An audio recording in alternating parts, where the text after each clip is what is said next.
नमस्कार दोस्तों। इस वीडियो में देखने वाले हैं आरआरबी एनटीपीसी ग्रुप डी की परीक्षाओं के बार बार पूछे गए प्रश्न। वीडियो बहुत ही महत्वपूर्ण है, वीडियो को अंत तक जरूर देखिएगा और वीडियो पसंद आए तो वीडियो को लाइक एंड शेयर करके हमारे चैनल को सब्सक्राइब जरूर करिएगा। चलिए देखते हैं। आपका पहला क्वेश्चन है, 2 से बड़ी और 30 से कम ऐसी कितनी संख्याएं हैं जो केवल एक और स्वयं से विभाज्य हैं। तो विभाज्य संख्याओं को निकालने के लिए आपको 1 से 100 तक की संख्याएं याद रखना बहुत ही आवश्यक है। वो भी 3 पॉइंटों में याद रखना है।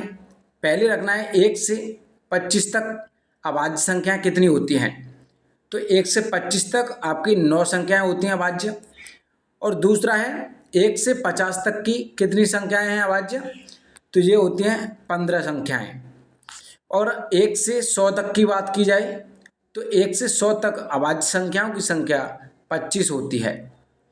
अब आपको निकालना है 2 से बड़ी और 30 से कम अभाज्य संख्याएं कितनी है। तो 1 से जो 25 तक होती हैं वह होती हैं 9। 9 के बाद इसमें कितना आएगा, एक 29 और आएगा। तो 29 को ऐड करेंगे पहले इसमें, तो ये कितनी हो जाएंगी, 9 के बाद 1 जुड़ेगी, 10 हो जाएंगी अभाज्य संख्याएं। 10 में से इसमें पूछा है 2 से बड़ी, जबकि पहली जो अभाज्य संख्या है वह 2 है। 2 को इसमें नहीं जोड़ा गया है तो 2 को फिर घटा देंगे इसमें से। तो ये 10 में से इसमें 1 जोड़ करके 1 घटाया जाएगा तो ये कितनी बचेंगी आपकी, ये फिर से 9 हो जाएंगी। तो 2 से बड़ी और 30 से कम जो अभाज्य संख्याओं की संख्या होगी वह होगी 9। तो इसका करेक्ट आंसर हो जाएगा ऑप्शन सी। अगला क्वेश्चन देखते हैं। 2 संख्याओं का गुणनफल 0.432 है यदि एक संख्या 1.6 है यानी 1.6 है तो दूसरी संख्या क्या होगी। जब क्वेश्चन इस प्रकार से दिया हो कि 2 संख्याओं का गुणनफल दिया है और एक संख्या दी है, तो पहली संख्या है 1.6 मल्टीप्लाई दूसरी संख्या मान लेते हैं x। इन दोनों का गुणनफल दिया है आपको 0.432। अब इसमें से हमें x का मान निकालना है जो कि हमारी दूसरी संख्या है। तो x का मान निकालने के लिए इसमें हल करेंगे इसे। 1.6 इसमें से पॉइंट हटाया जाएगा तो इसके बटे 10 आएगा और यहाँ से पॉइंट हटाया जाएगा तो यहाँ पे जो पॉइंट के बाद जितने भी अंक होते हैं उतनी जीरो नीचे आती हैं। तो यहाँ कितना हो जाएगा, ये हो जाएगा 1000। जब इसे हल करेंगे तो एक जीरो से जीरो जाएगी। अब ऊपर जब 16 से इसे डिवाइड करेंगे 432 को, तो ये 16 से ये जाएगा 27 बार। इसे 27 बार डिवाइड होगा, ये हो जाएगा आपका 27/100। तो जब 27 को 100 से भाग देंगे तो ये आपका निकल के आएगा 0.27। आपका करेक्ट आंसर हो जाएगा 0.27 ऑप्शन बी। अगला क्वेश्चन, यदि a का 12% बराबर b का 25% है तो a अनुपात b का मान ज्ञात कीजिए। इसमें आपको a अनुपात b निकालना है, कितना होगा। तो आपको दिया है कि a का 12%, का मतलब होता है गुणा, तो 12% यानी कि 12/100। आप सीधे सीधे भी काट सकते हो कि 12% लिख करके परसेंट से परसेंट कट जाती है। तो ये बराबर है b का 25% की। यहाँ पे 100 से 100 कट जाएगा तो ये कितना हो जाएगा, 12a बराबर 25b। तो यहाँ से निकल के आया है आपका, जब b को a वाली साइड में लाएंगे तो ये हो जाएगा a/b और 12 को जब 25 वाले की तरफ ले जाएंगे तो ये हो जाएगा 25/12। तो यहाँ से a अनुपात b का मान निकल के आ गया है कि a अनुपात b का मान होगा 25/12, a/b। इसका ऑप्शन बी करेक्ट आंसर हो जाएगा। दोस्तों क्वेश्चन समझ में ना आए तो हमें कमेंट बॉक्स में ज़रूर बताएं। अगला क्वेश्चन है, यदि किसी संख्या में 20% की वृद्धि की जाती है फिर इसमें 10% की कमी की जाती है, इसकी शुद्ध वृद्धि या कमी कितनी होगी? तो ऐसे क्वेश्चनों को हल करने के लिए चलते हैं।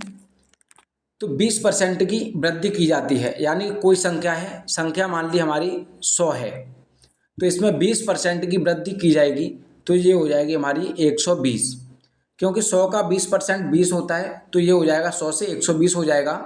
अब कहता है कि इसमें 10% की कमी की जाती है, जो अब 20% बढ़ाया है, अब इसमें 10% इसमें कमी की जाती है, तो 120 का 10% कितना होगा? ये हो जाएगा 12। जब इसमें से 12 को घटाया जाता है तो कितना बचेगा? ये 108, यानी 100 से 108 हो जाता है, तो इसका शुद्ध वृद्धि या कमी कितनी होगी? तो 100 से 108 हुआ है, इसमें वृद्धि हो रही है, वो भी कितने की हो रही है? 8 की। तो ये इसका ऑप्शन ए करेक्ट आंसर हो जाएगा कि 8% की वृद्धि होगी। अगला क्वेश्चन, एक व्यक्ति ने कोई वस्तु 1500 रुपये में खरीदी और उसे 12% लाभ पर बेच दिया, तो वस्तु का विक्रय मूल्य क्या है? इसमें वस्तु का विक्रय मूल्य बताना है, जो विक्रय मूल्य होता है। तो एक व्यक्ति है जिसने 1500 रुपये में कोई वस्तु खरीदी है, तो इतना आपको पता होना चाहिए कि किसी भी वस्तु का मूल्य जो क्रय मूल्य होता है वह 100% होता है। तो जो 1500 है ये है आपका 100%। इसमें कहता है कि इसे 12% का लाभ होता है, तो 12% के लाभ पर बेच देता है, तो 100% से 12% का लाभ कितना हो जाएगा? 112%। अब इसका बिक्री मूल्य क्या होगा? तो आपको 100% का मान दे रखा है 1500 रुपये, तो 1% का मान कितना हो जाएगा? तो 1% का मान हो जाएगा 15। हमें मान निकालना है 112% का मान कितना होगा, क्योंकि बिक्री मूल्य पूछा है, तो 112% का मान निकालेंगे तो इसे 15 से मल्टीप्लाई करेंगे, तो ये आपका जो निकल के आएगा, इसमें 15 से मल्टीप्लाई करने पर ये आपका निकल के आएगा 1680 रुपये। आपका इसका करेक्ट आंसर हो जाएगा ऑप्शन सी, 1680। अगला क्वेश्चन देखते हैं, राम किसी वस्तु के अंकित मूल्य पर 10% की छूट देता है, फिर भी उसे 12.5% का लाभ होता है। यदि वह उस वस्तु को अंकित मूल्य पर ही बेचता तो उसे कितना लाभ होता? दोस्तों सबसे पहले क्वेश्चन को पूरा अच्छे से पढ़ना चाहिए, क्योंकि कोई भूल ना हो। तो इसमें कहता है राम किसी वस्तु के अंकित मूल्य पर 10% की छूट देता है, तो हमें जब पता नहीं तो हम मान लेते हैं कि हमारा जो MRP है, जो MRP अंकित मूल्य है वह हमारा है 100%। 100 है, 100 मान लिया, तो 100 में से जब 10% की छूट देते हैं तो कितना बचेगा? ये हो जाएगा 90। 10% की छूट देने के बाद भी इसे 12.5% का लाभ होता है, तो 10% की छूट दे के 90 का मान कितना दिया है हमें? 12.5% का लाभ, यानी कि 100% क्रय मूल्य प्लस उसमें 12.5% का लाभ, तो ये हो जाएगा 112.5%। हमारा 90% का मान दे रखा है 112.5%, हमें मान निकालना है 100 का, यानी कि MRP का। उसका जो अंकित मूल्य है वह अंकित मूल्य पर बेचता तो उसे लाभ कितना होगा? तो इससे जब 112.5 को हम मल्टीप्लाई करेंगे कितने से? 100 से, डिवाइड बाई 19, तो 0 से एक 0 जाएगी और इस पॉइंट से यहाँ पर 0 बढ़ेगी, तो एक 0 से ये वाली 0 हट जाएगी। 9 से इसे डिवाइड करेंगे तो 9 से करने पर 9 से पहले जाएगा एक बार, बचेगा 2, 2 से 22, 22 से जो 9 से 22 में देंगे तो 9 दूनी 18, 4 बचा, 45 में 9 से देंगे तो 9 पन्ना 45। आपका MRP निकल के आ गया 125, उसका MRP 125 है। उस पर अगर हम 10% की छूट देते हैं तो हमारा 12.5% का लाभ निकल के आएगा। और क्वेश्चन में पूछा है कि उसका जो लाभ है, लाभ प्रतिशत कितना होगा। तो हमारा लाभ प्रतिशत आएगा 25% का। ऑप्शन सी करेक्ट आंसर हो जाएगा इसका। अगला क्वेश्चन देखते हैं। एक व्यक्ति 12% वार्षिक साधारण ब्याज अर्जित करने हेतु 5,000 की राशि को 5 वर्ष के लिए अपने बैंक खाते में जमा करता है। 5 वर्ष बाद उसे मिलने वाला मिश्र धन कितना होगा। तो मिश्र धन हमारा क्या होता है, मिश्र धन होता है मूलधन प्लस ब्याज। मूलधन प्लस ब्याज होता है, तो इसे हम निकालेंगे। तो हमारा ब्याज निकालने का जो फॉर्मूला होता है वह होता है SI बराबर PRT/100। चलो इस फॉर्मूले को कैसे यूज करते हैं। तो आपका P होता है मूलधन, तो मूलधन दे रखा है हमें 5,000 रुपये। 5,000 रुपये। R होती है रेट, रेट कितनी है 12% की, 12%। अब उसके बाद टी होता है समय, समय है हमारा 5 वर्ष का। इसे जब सॉल्व करेंगे तो सॉल्व करने पर 2 जीरो से 2 जीरो। अब इससे 12 से 5 बार, 12 5 60, 60 का जब 5 में मल्टीप्लाई करेंगे तो ये हो जाएगा 300।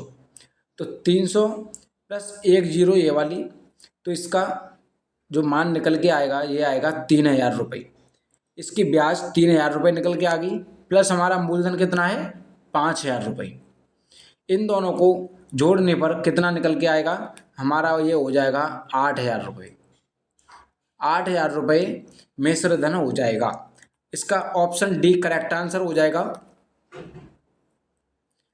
अगला क्वेश्चन देखते हैं।